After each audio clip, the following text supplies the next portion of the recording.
साहजिक आहे, जनतेच्या मनामध्ये मी जे काम केलं, मुख्यमंत्री, जनतेचा मुख्यमंत्री, मी कॉमन मॅन म्हणून जे काम केलं, मी म्हणायचो CM म्हणजे चीफ मिनिस्टर नुसतं नाही तर कॉमन मॅन. आणि कॉमन मॅन समजून मी काम केल्यामुळे कॉमन मॅनच्या ज्या अडचणी आहेत, दुःख आहेत, ते मी समजून घेऊन सोडवण्याचा प्रयत्न केला. त्यामुळे साहजिक आहे लोकांची भावना. पण आणि त्याबरोबर मुख्यमंत्री म्हणून माझ्या नेतृत्वाखाली निवडणुका झाल्या. माझे दोन्ही उपमुख्यमंत्री सोबत होते, सर्व सहकारी सोबत होते आणि मिळालेले यश हे अतिशय प्रचंड आहे. आणि यामध्ये मी म्हणूनच याच्यामध्ये कोणाचाही संभ्रम नको म्हणून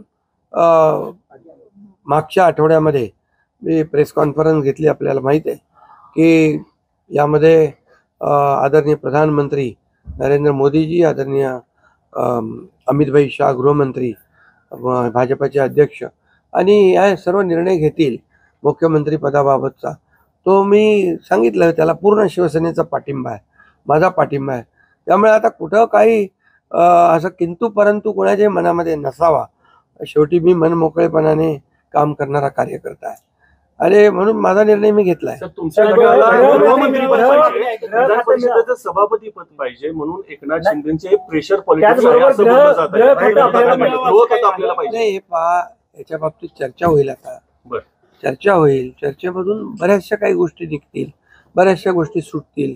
आणि त्यामुळे आम्हाला सर्वात महत्त्वाचं म्हणजे आम्हाला जे निवडून दिलेलं आहे लोकांनी, त्या लोकांना ज्या काय आम्ही कमिटमेंट केलेली आहे त्या राज्याच्या विकासाच्या दृष्टीने किंबहुना ज्या आम्ही लोकांची बांधील आहोत, ही बांधिलकी आम्हाला जपायची आहे. सगळ्यात महत्त्वाचं मला काय मिळालं, कुणाला काय मिळालं यापेक्षा जनतेला काय मिळणार आहे. महाराष्ट्रातल्या जनतेने भरभरून मतदान केलेलं आहे, मतांचा वर्षाव केला आहे. आता त्यांना आम्ही आमच्या पद्धतीने जे देण्याचा प्रयत्न होणार आहे. त्यामुळे यामध्ये लोकांच्यासाठी जे करायचं आहे ते आम्ही करणार. उपमुख्यमंत्री CEN न्यूज, देश प्रदेश की ताजा तरीन खबरों के लिए CEN न्यूज को सब्सक्राइब करें और रहें पल पल की खबर से हर पल बाखबर.